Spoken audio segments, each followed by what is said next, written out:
If you've heard about my new book of Sheaves and Stars, which is a biblical fiction novel about the story of Joseph in Genesis, you might be wondering, especially if I'm a new author to you, or if you have or haven't read my previous novel series about David and Jonathan, you might be wondering why the story of Joseph now.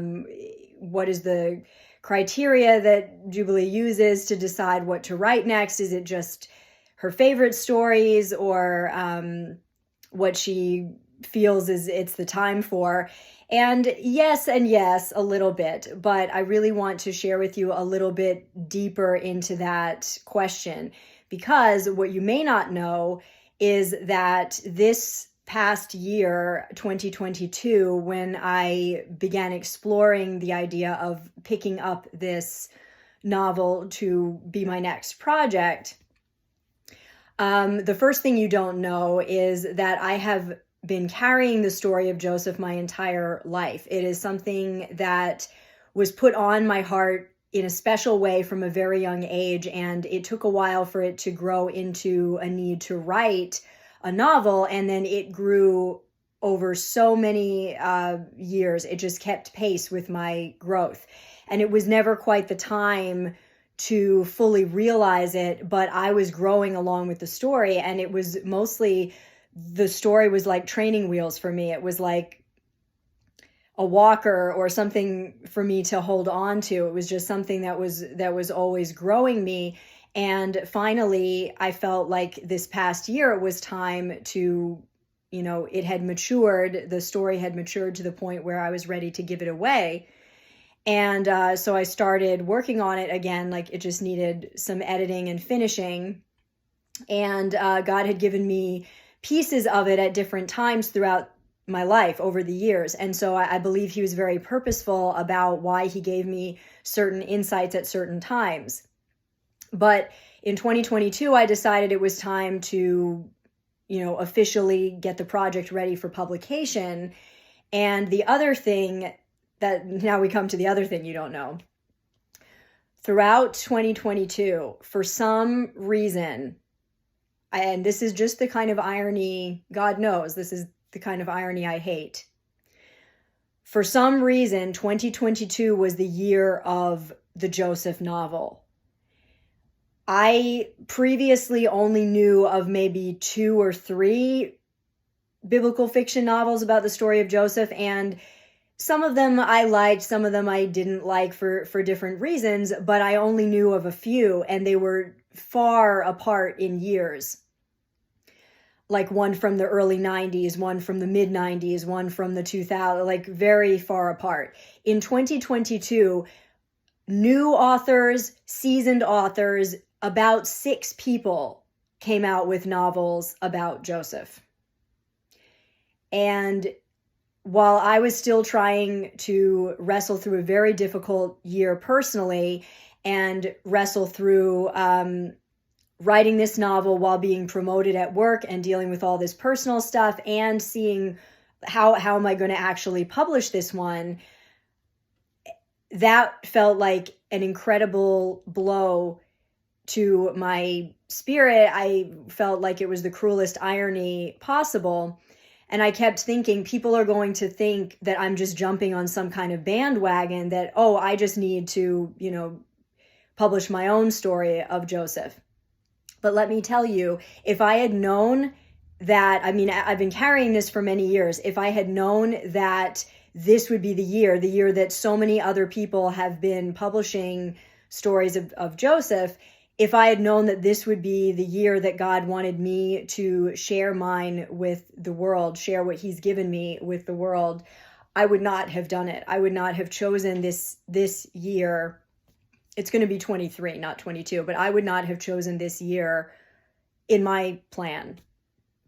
However, I have come to accept, because that it is the right time, because I have gone to God over and over, often very emotionally, and asked him, is this something that I'm trying to force? Is this something that there were many, many opportunities for God to tell me, I'm shutting this door. This isn't the time. You're trying to force something because you're excited that your previous novel series did well, and you're trying to force something. He opened doors where I was certain there were going to be shut doors. And he assured me over and over again in so many different ways that this was the right time. But the main thing that he has spoken to my heart about this particular novel is that it is not just me wanting to throw my version of the story of Joseph in there just because I want to be heard. This is a part of me. This is something that God has given to me over the years that he wants me to now share with the world. And I have to trust his timing. It will touch people that those other books don't reach. And what he has told me about this novel specifically is it is a parallel of a lot of the lessons that I've been learning recently, in different circumstances, obviously, but a lot of the same lessons. And so because it is so hard won with him, I have to trust that he knows what he has given me to say about this story, and he knows how I have been uniquely gifted to give this particular message away to the specific people that I will give it away to. So I want to encourage you with that most definitely with something you've been called to, something you're after, something you feel God has directed you to, there's going to be a time when you feel like, I'm pretty sure God got this wrong. I'm pretty sure this isn't the best, the best time. Trust him, ask him questions. Don't be afraid to go deep with him. Don't be afraid to point out the things that you're not sure about, but come back to that place of surrender and trust, because his timing and his plans don't line up with ours, but they have a reason, and they are so much bigger than us. And I truly believe that because I am being obedient to give this away at the time that he wants me to give it away, it will have impact that it wouldn't have had before.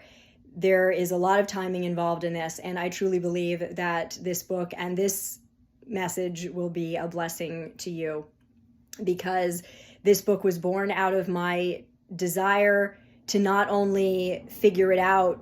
Joseph's life was a teaching tool for me to figure out in my own life, is God really good in the middle of a circumstance that is terrible, that seems like it's anti his will and that may never change?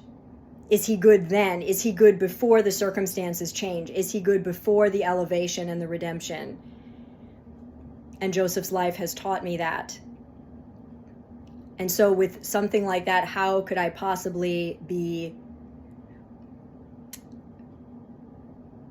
stingy and stuck in comparison? Ask God why he's given you what he's given you and what he wants you to do with it. And when you get a hold of the beauty of that, you will not get stuck in comparison, because it's not about someone being better than somebody else. It's about each of us being obedient to what God has called us to do.